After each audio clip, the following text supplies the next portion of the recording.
¿Ha sufrido alguno de ustedes una injusticia en el transcurso de su vida? Cuando uno habla de injusticia, entonces está hablando de iniquidad, está hablando de abuso, está hablando de atropello, está hablando de parcialidad, de favoritismo, está hablando de privilegio, está hablando de inmoralidad incluso. Y la injusticia puede estar referida a un sujeto o puede estar referida a un grupo. Por eso nosotros podemos hablar de, hay una frase que escuchamos mucho de la injusticia social, ¿sí? Es una injusticia que se da en toda la comunidad. Pero hay injusticias que las recibe una persona, quizás por otra persona, por otro sujeto o por un grupo mismo. La ingratitud a veces viene como tan ligada a la injusticia, porque en muchas ocasiones en la vida personal uno dice, no, es que no es justo que tal persona me haya hecho tal cosa.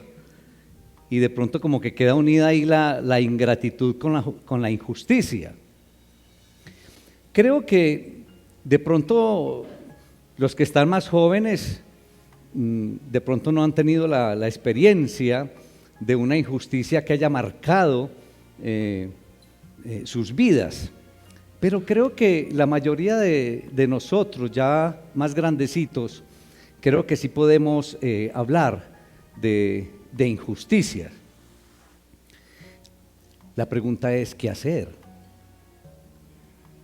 ¿Qué hacer ante una injusticia? ¿Cómo comportarnos ante una injusticia? Porque creo que el gravísimo error de nosotros como creyentes, de nosotros que caminamos de la mano de nuestro Señor Jesucristo, es que a veces no sabemos comportarnos ante una injusticia y de pronto lo que nos mantenemos es con un rencor y una falta de perdón ante esa injusticia. ¿Cómo comportarnos ante una injusticia? Y el Señor nos regala a través de su palabra con una experiencia de un personaje que todos conocemos muy bien, pero que vamos quizás a recordar unos, para otros puede ser algo nuevo, al menos en todos los detalles, pero donde el Señor tiene una gran enseñanza para todos nosotros. Y los invito, hermanos, para que vamos al libro del Génesis, capítulo 50, y nos vamos a ubicar a partir del versículo 19.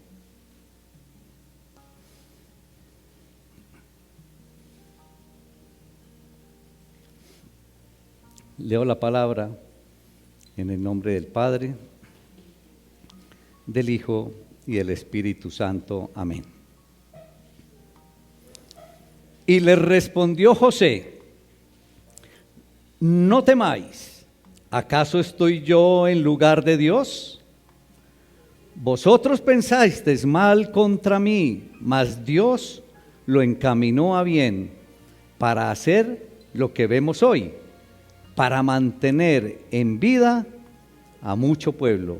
Ahora pues, no tengáis miedo, yo os sustentaré a vosotros y a vuestros hijos.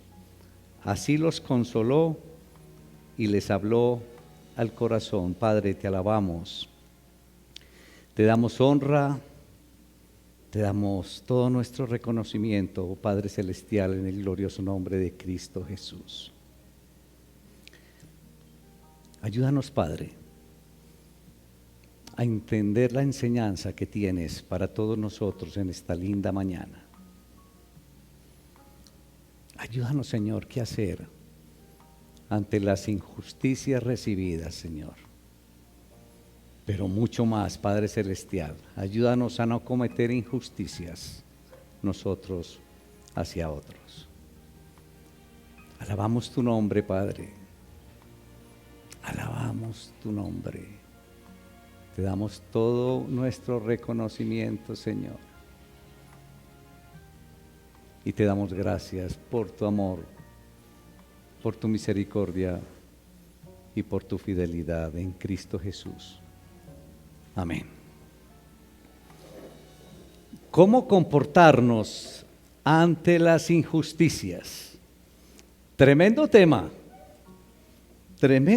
mis hermanos, porque créanme que en nuestra vida cristiana a lo mejor no manejamos muy bien algunas injusticias que cometen personas contra nosotros o grupos, pero peor aún, injusticias que cometemos nosotros contra otros.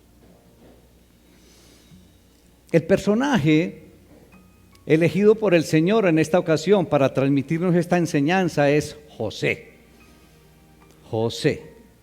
Y José entonces era uno de los 12 hijos de otro personaje, de Jacob. El tema es que José era el hijo predilecto de su padre.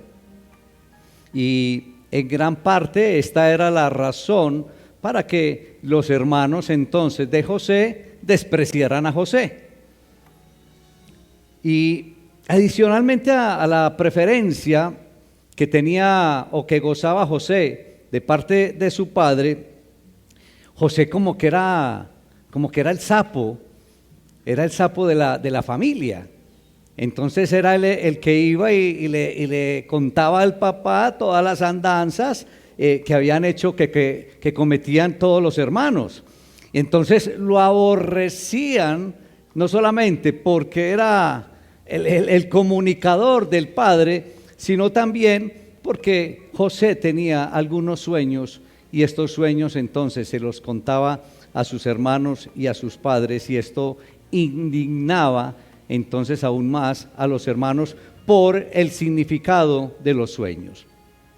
En el último sueño que tuvo José, aparecía entonces los padres inclinándose hacia José, ¿sí? Y entonces estos sueños no ayudaban en nada a mejorar las relaciones entre él y sus hermanos. Imagínense, ellos le decían, pero ¿cómo es posible que los padres entonces se vayan a inclinar ante ti y que nosotros también? Eso no ayudaba nada entonces a mejorar las relaciones.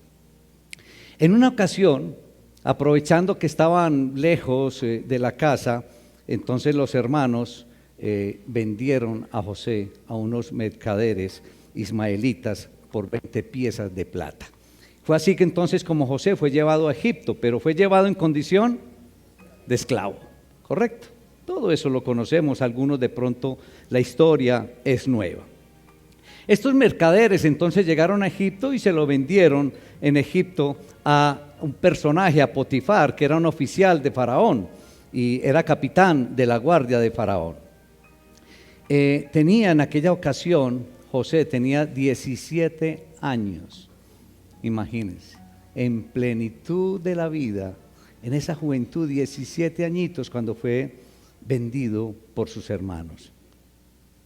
Pero inicialmente, ¿qué pensar de la preferencia que tenía Jacob por José? ¿Qué piensan ustedes de la preferencia de un padre hacia uno de sus hijos? Aquí podemos ver entonces qué pasa, qué puede pasar. Y créanme que de pronto a veces los padres podemos cometer esos errores que traen consecuencias garrafales. Ahora, y en cuanto a los sueños de José, ¿creen ustedes que José hizo bien contando los sueños a sus hermanos? Les planteo preguntas simplemente para que nos hagamos estos interrogantes. Ahora, ¿cómo califican entonces ustedes la reacción de los hermanos de José? Esas interrogantes que nos entrega aquí el texto. Pero dice la palabra que Dios bendijo a José ante los ojos de Potifar, este capitán de la guardia de Faraón. Y entonces bendijo y lo colocó ahí como mayordomo de la casa de Potifar. Y Potifar le entregó el manejo absolutamente de todo lo de su casa. Además entonces el Señor no solamente bendijo a José, sino que al mismo tiempo bendijo a la casa de Potifar, todo lo que representaba. Este José como que era pintosito, ¿sí? Como que era medio atractivo este hombre. Y la mujer de Potifar puso los ojos sobre él. Y entonces José, dice la palabra, que se resistió ante esa tentación, ante las insinuaciones de la esposa de Potifar. Él se resistió. Le dijo a la mujer: ¿cómo le voy a hacer yo este gran mal a mi jefe que ha depositado toda su confianza en mí? Miren la respuesta de José. Pero un día ella continuaba con el acoso sexual hacia José. Y entonces obviamente que José no cayó en la tentación y salió corriendo. El problema fue que ella quedó con la ropa de él en la mano. Y entonces, claro, fue y lo acusó frente a Potifar. Y obviamente pues la reacción de Potifar se enfureció. Y entonces, ¿qué creen ustedes que hizo con José? Lo llevó a la cárcel. Tremendo esto. Pero pongámonos un rato en la posición de José. ¿Cuáles hubieran sido sus reacciones, hermano, frente al aparente abandono de Dios? Póngase en los zapatos de José. Miren lo que le pasa. Primero es vendido por sus hermanos, aborrecido por sus hermanos y vendido como esclavo. Luego va a la casa de Potifar y por esta esposa se va a la cárcel por todo lo que pasó. ¿Cuál hubiera sido la reacción suya, hermano o hermana? Porque esto lo lee uno muy fácil, pero póngase en los zapatos de José. Póngase en los zapatos de José. ¿Y qué podríamos nosotros pensar de cómo pasar o cómo vencer las diferentes tentaciones que se nos presentan a nosotros en la vida? Hubiera sido fácil para José haber aceptado esta condición. Sin embargo, él obedecía más al Señor que a cualquier otra tentación que se le presentara. Pero es evidente, iglesia, que Dios no había abandonado a José, solo que Dios tenía un propósito muy particular delante de él. Dios tenía algo especial para hacer, para realizar con José. Y le sigue dando gracia. ¿Dónde estaba José en este momento? En la cárcel. Y Dios le dio gracia ahí en la cárcel, le dio gracia ante los ojos del jefe de los presos. Y este jefe de los presos entonces le entregó el cuidado de todo el pabellón, por llamarlo así. Jehová estaba con José y prosperaba absolutamente todo lo que él hacía. En una ocasión dice la palabra que se enojó el faraón con el copero y se enojó con el panadero por, digamos, motivos muy particulares o debido a fallas cometidas por ellos, y los envió entonces a la cárcel. Fueron enviados a la misma prisión y al mismo lugar donde estaba José. Cierta noche ellos tuvieron unos sueños, tanto el panadero como el copero, y entonces estaban angustiados. Y José entonces le dijo: ¿por qué están tan angustiados? Cuéntenme qué soñaron. José les interpreta los sueños. El problema fue que para el copero el sueño lo beneficiaba, pero para el otro no era muy buenas noticias, porque para el otro era la muerte.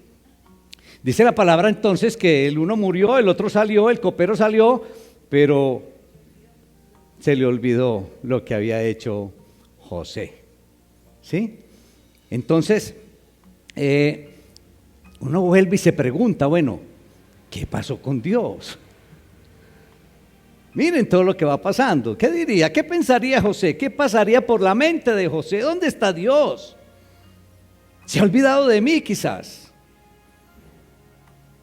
Un día, el faraón tuvo un sueño y despertó sobresaltado. Dice la palabra que se volvió a dormir y que volvió al mismo sueño y que entonces al día siguiente estaba muy agitado y entonces él quería saber qué significaba ese sueño y llamó a todos los magos y llamó a todos los sabios del reino para averiguar qué significaba ese sueño, pero ninguno pudo interpretarlo, dice la palabra por el capítulo 41. Entonces fue cuando el copero se acordó de José y entonces lo mandó a buscar allá a la cárcel. A mí me llama mucho la atención lo que dice la palabra por allá en el capítulo 41 cuando van a buscar a José. Y dice que José se afeitó y se puso vestidos nuevos. Miren, pues a mí me llama, no sé ustedes, pero a mí me llama mucho la atención ese detalle. Mire que es un detalle, digamos, insignificante quizás, pero yo me ponía a pensar, si José lo llama al faraón, se afeita y se viste bien, se cambia el vestido, yo me ponía a pensar cómo venimos nosotros a la casa del Señor. Créanme que yo me encuentro respuestas así. ¿Importa el vestido? Me responden muchos porque han venido en pantaloneta. Pero juzguen ustedes, quizás es que nosotros venimos aquí es ante la presencia de ¿quién? Del rey de Faraón, del rey de reyes. Tremendo esto. Está por ahí en el capítulo 41, versículo 14, para que ustedes piensen en esa parte. Se afeitó y se cambió la ropa. Tremendo. Cuando se presentó José delante de Faraón, le contó entonces su sueño, que le dijo también que nadie había sido capaz de interpretarle el sueño, y entonces que había escuchado que él podía hacerlo porque lo había hecho con el copero. Y miren la respuesta tan hermosa que le dijo José ante esa introducción entonces de Faraón hacia él. Le dijo, no está en mí. Como quien dice, no soy yo. El poder no lo tengo yo. Dice, Dios será el que dé respuesta propicia a Faraón. Tremenda respuesta. Entonces, el Señor, dice la palabra, que José interpreta el sueño de Faraón. Y bueno, ya para hacer digamos el tema corto, al final lo que significaba el sueño del Faraón era que iban a venir 7 años de mucha abundancia y que luego iban a aparecer 7 años de hambre, ¿correcto? Eso en términos generales era en resumen el sueño. El Faraón, observando a José, le dijo, tú estarás sobre mi casa y por tu palabra entonces gobernarás en todo mi pueblo, y solamente en el trono seré yo mayor que tú. Tremendo. Miren dónde iba ya José. Fue nombrado gobernador de Egipto directamente por el faraón. Era José entonces en ese momento de unos 30 años. ¿Cuántos años tenía cuando fue vendido? 17, muy bien. Aquí estamos más o menos, que tenía 30 años José. Entonces, dice la palabra que se dieron los primeros 7 años de abundancia y la tierra produjo montones, dice por allá al final del capítulo 41. Entonces se recogió todo el alimento que se pudo y se guardó, dice la palabra. Durante ese tiempo entonces de la abundancia le nacieron a José sus 2 hijos, que se llamaban Manasés y Efraín. Muy bien. Entonces, luego de que ellos nacieron, vinieron los 7 años de hambre, y dice la palabra que hubo hambre en todos los países, que hubo hambre por todas partes. Cuando se sintió el hambre, entonces en la tierra de Egipto, el pueblo clamó a Faraón por pan. Y le dijo, miren, escuchen lo que le dijo el faraón entonces a todos los egipcios. Vayan donde José y hagan lo que él les diga. ¿No les parece conocida esa frase?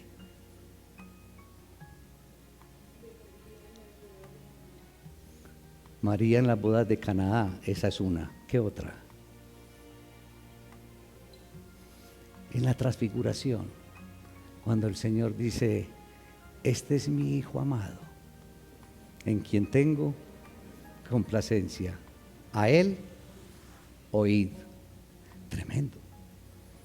Por esta razón y por otras que vamos a ver ahora, José se llama tipo de Cristo, porque está representando básicamente lo que Cristo hizo. José es tipo de Cristo. Vayan donde José y hagan todo lo que él les diga. Y de toda la tierra, dice la palabra, que venían a Egipto a comprar de José, porque en toda la tierra había mucha hambre. Es así entonces como los hermanos de José vinieron al lugar donde estaba José, todos los hermanos de José. Cuando José vio a los hermanos, los reconoció inmediatamente, pero él no se dio a conocer, hizo como que fueran cualquier persona que venía de él. Ellos no lo conocieron, pero José sí reconoció a sus hermanos. Pero inicialmente, con un plan que diseñó José, entonces inicialmente les dijo, no, ustedes son unos espías. Ustedes son unos espías que vienen aquí a, no sé, a ver qué o a causar qué. Y los llevó presos 3 días, pero como estrategia. Y luego les dijo, vea, quédese uno de ustedes aquí y vaya y lleven todos los alimentos, ¿sí?, a la casa de ustedes. Pero como él en esas preguntas indagó sobre su padre y quién más había, y le dijo, vengan y traen a su hermano menor, pero se queda uno de ustedes. Ellos se fueron, conversaron con Jacob, le contaron todo. Jacob inicialmente era reacio. ¿Por qué creen ustedes que era reacio? Que fuera Benjamín con ellos. ¿Por qué? Por lo que ya había pasado por José, y él mismo dijo, bueno, ya me pasó con uno, entonces que me pase con otro, o con otros. Bueno, entonces, dice la palabra que a lo último, ellos le contaron que José o el personaje le había dicho que si no iba con el menor, que no lo veían a él. Mejor dicho, que no lo recibía. Entonces accedió Jacob a que fuera. Cuando José ve a Benjamín, entonces él sintió algo muy especial. Pero José, dice la palabra, que los llevó a su casa, les hizo un gran banquete, y el tema es que ellos empezaron a dudar. Cuando vieron toda esa recepción y todas esas cosas que le estaba brindando José, entre ellos decía, este nos va a causar algo, este nos va a hacer algo, nos va a hacer sus esclavos quizás, nos va a atacar. José entonces continuaba en incógnito con ellos, no se daba a conocer aún. Y les preguntaba, bueno, ¿y su papá qué? ¿Todavía vive? Siempre preguntando por el papá. Dice la palabra que cuando alzó la mirada y tuvo cerca a Benjamín, dice que lloró, pero no lloró delante de ellos, dice la palabra, sino que se retiraba a llorar. Dice que se retiraba a llorar. Tremendo ese cuadro. Y dice también la palabra que José pidió por Benjamín. Oró por Benjamín. Luego prepararon entonces el regreso, después de haber participado en esa cena y todo eso, prepararon entonces el regreso y José dio unas instrucciones especiales. José le dijo a sus servidores, bueno, ya, les van a llenar los costales de alimento a todos. Les va a colocar el dinero también ahí. Pero en el costal del menor, o sea, en el costal de ¿quién? De Benjamín, va a colocar mi copa. Tremendo esto. Así hicieron los servidores, pero ellos no se dieron cuenta. Ellos salieron para el viaje de regreso y entonces cuando ya estaban relativamente cerca, llegaron los servidores de José. Vengan, ustedes son unos ladrones. Ellos, como estaban sanos, ladrones, oiga, no hemos tomado nada, absolutamente nada. Puede revisar. Y estaban tan seguros, obviamente, que no habían tomado nada, que dijo, no, si vea, el que le encuentre en la copa, vea, lo matan. Y nosotros seguiremos, nos convertimos en servidores del Señor, de ese Señor. Claro, estaban seguros. Entonces, obviamente que encontraron entonces la copa en el costal de Benjamín, oiga. Entonces regresan, ¿sí? Y dice la palabra entonces que encontraron la copa y fueron entonces acusados de robo. Ahí no quedaba. Volvieron pues a la presencia de José. ¿Ustedes se imaginan la angustia de todos los hermanos de José? ¿Se imaginan el temor? Porque ellos tuvieron que haber relacionado lo que prometieron, lo que dijeron. Si encontraban algo que se habían robado y efectivamente lo encontraron, ellos estaban pensando lo que les iba a pasar. Entonces uno simplemente, ¿cómo sería la angustia de los hermanos de José? José les reclama obviamente por el hecho, un hecho pues que obviamente él había planeado, y ellos entonces le reclaman, le piden misericordia a José y le piden comprensión, explicándole entonces todo lo relacionado con el padre, con Jacob, y lo que sucedería al padre, lo que le sucedería a Jacob si regresaban sin Benjamín. Y no, mi padre se muere. Cuando reciba esta otra noticia, ya perdió uno y que el segundo lo perdió, con seguridad que nuestro padre muere. José entonces, dice la palabra que no aguantó más. Y que el llanto era tan fuerte, dice la palabra, que prácticamente estaba en gritos. ¿Se imaginan la angustia de José? Dice la palabra que lloró y que dijo a sus hermanos, hermanos, es que yo soy José. Yo solamente me imagino la reacción de ellos. ¿Cuánto había transcurrido? ¿Cuántos años? A ver, una resta. ¿Cuánto?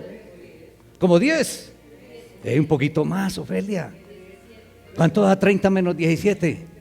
Casi siempre da 13.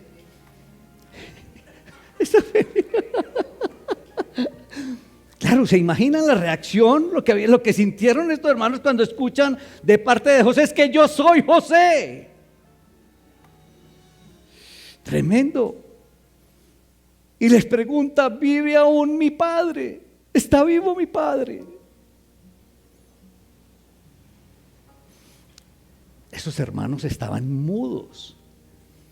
Esos hermanos estaban aturdidos por lo que estaban escuchando y por lo que estaban viendo. Yo soy José, les decía a su hermano. Yo soy José al que vendieron.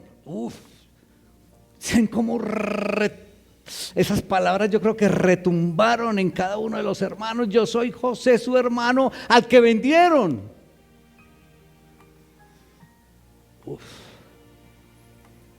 Pero continúa y les dice, pero tranquilos, tranquilos, acérquense, no estén tristes, no sientan temor, porque el Señor me ha enviado aquí para preservación de vida hoy. ¿Se están dando cuenta? Miren el trato. ¿Qué hubiera hecho usted en lugar de José? Con unos hermanos que lo hubieran vendido y toda esta experiencia.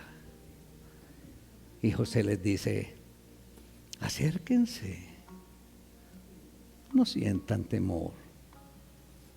El Señor me ha enviado aquí para preservación de vida. Dice la palabra que los abrazó. Abrazó a los hermanos que lo habían vendido. No me enviaron ustedes acá, les dijo José. Aquí me envió Dios.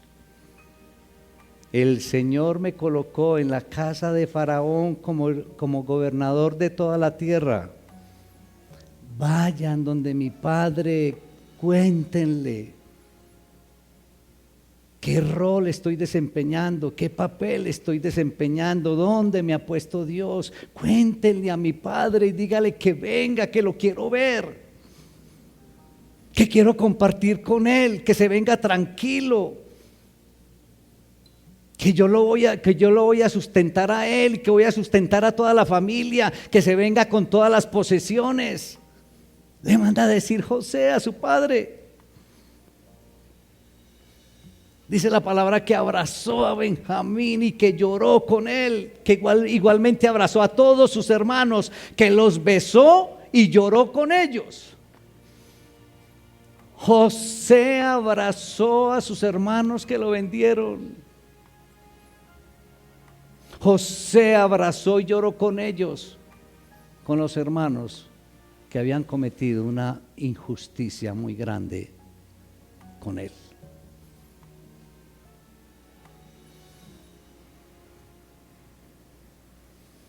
Entonces, aunque este evento terminó con besos, aunque este evento terminó con abrazos, dice la palabra que aún años más adelante, aún años después, ellos todavía tenían miedo de la venganza de José.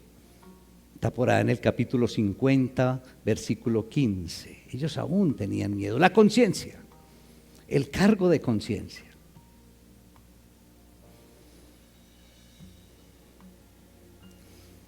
Todo este contexto para poder entender los versículos que nos regaló el Señor hoy, 19, 20 y 21 del capítulo 50. Nosotros podemos convivir con muchas dificultades en la vida, podemos convivir con muchos sacrificios en la vida, pero cuando percibimos que hemos sido tratados con injusticia, nos sentimos traicionados en lo más profundo de nuestro ser, especialmente cuando la injusticia viene de alguien que amamos o de alguien muy cercano. Y cuando uno va a los salmos, hay un salmo donde el salmista capta esta insoportable carga de la injusticia. Y cuando uno va al Salmo 55, versículo 12 al 14, yo lo leo a beneficio de ustedes, simplemente de pronto tomen nota. Salmo 55, 12 al 14. Miren como dice el salmista, refiriéndose a una injusticia. Ojo, noten. No me afrentó un enemigo, lo cual yo habría soportado. Pues claro, hago un paréntesis. Uno que espera de un enemigo, sí, cualquier cosa, y uno puede soportar eso. Ni se alzó contra mí el que me aborrecía, pues me habría ocultado de él. Mire que da la solución. Si es un enemigo, pues yo lo soporto, pero si algo que me aborrecía, pues yo me habría ocultado de él, dice el salmista. Ojo, versículo 13. Sino tú, hombre, al parecer íntimo mío, o sea, muy cercano, mi guía, mi familiar, que juntos comunicábamos dulcemente los secretos y andábamos en amistad en la casa de Dios. Tremendo esto. Miren el salmista aquí en este Salmo 55. O sea que él está con angustia y tiene dolor porque no fue un enemigo, como dice ahí, ¿cierto? Ni fue alguien que lo aborrecía, sino que la injusticia provino ¿de quién? Según el Salmo, de alguien muy cercano, con el que tenía plena confianza, con el que compartía sus secretos, es decir, que le contaba todo, compartía todo. E incluso habla de tan cercano como de la familia. Y al final dice que, ¿de la casa de qué? O sea que, como alguien de acá. a un hermano de la fe, a alguien de la congregación. A veces podemos recibir injusticias de alguien de la iglesia. ¿Qué hacer? ¿Qué hacer?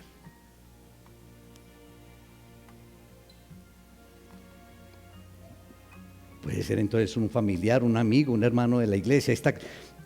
Vayan a su casa y mediten bastante sobre este Salmo 55, versículo 12 al 14. Tremendo esto. Entonces, nosotros como creyentes, el creyente deberá aprender a manejar correctamente las injusticias para evitar entonces ese proceso que le quita a uno el gozo, ese proceso que le quita a uno la paz. Si no manejamos bien las injusticias, por Dios, la paz desaparece. ¿Y que nos llega? Una carga tremenda que se convierte en amargura y odio. Tenemos que aprender a manejar las injusticias. ¿Y saben qué es lo peor, hermanos? Si no aprendemos a manejar las injusticias que nos hacen desaparecer la paz y el gozo, ¿sabe qué pasa al final? Que nos hace desviar del caminar cristiano. Y eso sí es el acabose, es lo peor, pero eso es lo que suele pasar. Muchos hermanos que vemos que se retiran del caminar cristiano, pasa con mucha frecuencia que no saben manejar algún problema o alguna injusticia que les haya llegado a sus vidas. Y créanme que nada ilustra el tema de las injusticias con tanta fuerza como lo que hicieron los hermanos de José con José. A pesar de que habían pasado, ojo, 44 años desde aquella terrible decisión de vender a José como esclavo, seguían atormentados por lo que habían hecho. Ese cargo de conciencia, mis hermanos, los golpeaba y les daba temor y les daba inseguridad a todos ellos a pesar de todo el tiempo. Solamente, hermanitos, piensen en esto: la mitad de la vida de los hermanos de José atormentados por algo que habían hecho casi 50 años atrás. Entonces, en primer lugar, lo que debemos hacer es evitar cometer injusticias para que el resto de las vidas el cargo de conciencia no nos atormente. Es lo primero que debemos aprender en cuanto a las injusticias.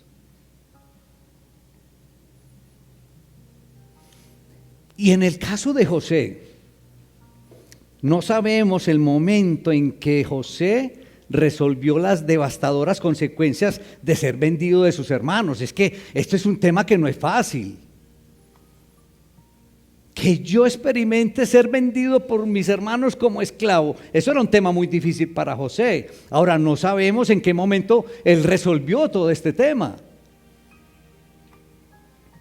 Pero el texto, iglesia, nos da dos pistas acerca de dos cosas que habían ayudado a José a superar la crisis de esta injusticia tan grande. En primer lugar, José entendía que él no estaba en el lugar de Dios y que juzgar a sus hermanos era algo que no le correspondía a José. Eso lo entendía y lo tenía bien claro José. No soy yo quien para juzgar.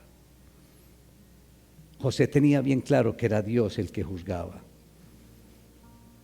Porque nuestros juicios siempre van a estar empañados por nuestra limitada visión humana. Solamente Dios juzga conforme a la verdad, iglesia. Solamente Él lo puede hacer. Por esta razón, no le es dado a los hombres el emitir juicio contra otros. Ojo con eso. No somos nosotros quienes para juzgar a otras personas. Y José lo tenía bien claro.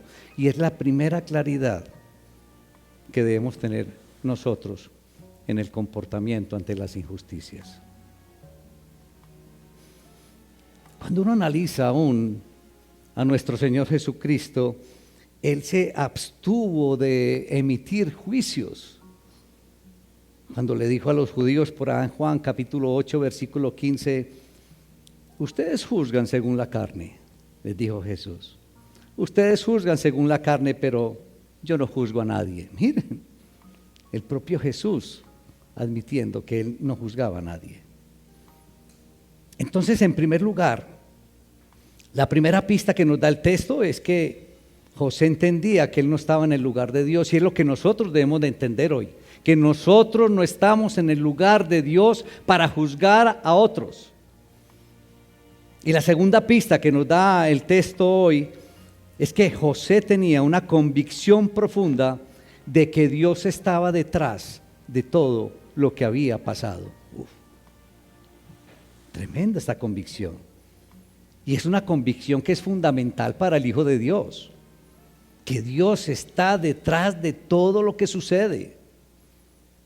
Y con demasiada frecuencia, iglesia, nuestra primera reacción ante las situaciones de injusticia es cuestionar la bondad de Dios. La primera reacción de nosotros cuando estamos ante una injusticia, mis hermanos, es simplemente decir, ¿y dónde está mi Dios? Y preguntándole a Dios, Señor, ¿por qué has permitido esto? ¿Por qué permitiste que yo esté en esta situación? Me has abandonado, no me escuchas. Es la primera reacción, es muy común. Pasaron años antes que José comenzara a ver el bien que el Señor tenía en mente cuando permitió que toda esta tragedia tocara la vida de él. Pasaron muchos años para que él entendiera.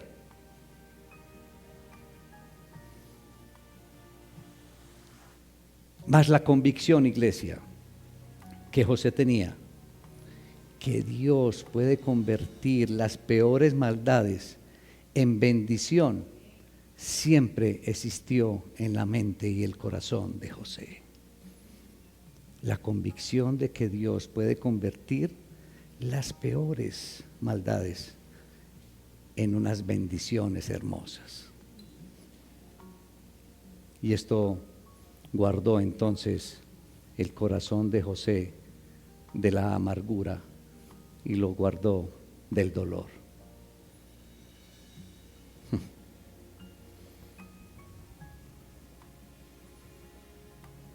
Nuestro Señor, nuestro soberano creador, puede convertir entonces lo peor que puede estar pasando en nuestras vidas en bendiciones, en cosas hermosas, maravillosas. Él siempre tiene un propósito. Por eso no podemos preguntarle al Señor, Señor, ¿por qué? ¿Por qué a mí? Más bien, Señor, ¿para qué? ¿Cuál es tu propósito? ¿Cuál es tu propósito, Señor, con esta situación? Noten, hermanos, qué hermoso es este cuadro que nos presenta el Señor a través del pasaje de hoy. José, este hombre que había sido tratado tan injustamente por sus hermanos, ojo, llora por la angustia de sus hermanos. Tremendo. No estaba llorando por su amargura ni su dolor. Muestran a José llorando por la amargura de los hermanos, de los que cometieron la injusticia. El texto nos narra con claridad de que les habla cariñosamente. Y no solamente les habla cariñosamente, sino que se compromete ¿a qué? Al final, a velar por ellos, a proveer el futuro de ellos. Tremendo. Allí está la evidencia, iglesia, de que Dios había obrado en lo más profundo del ser en José.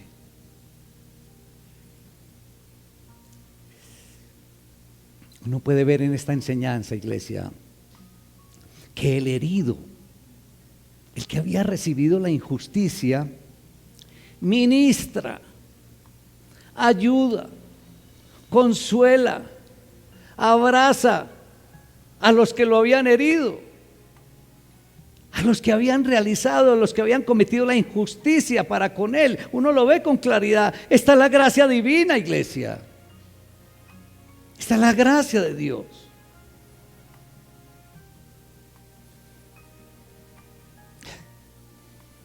Uno en José, iglesia, no solamente ve esta enseñanza de cómo comportarnos ante las injusticias, sino que ya lo habíamos dicho que José es tipo de Cristo.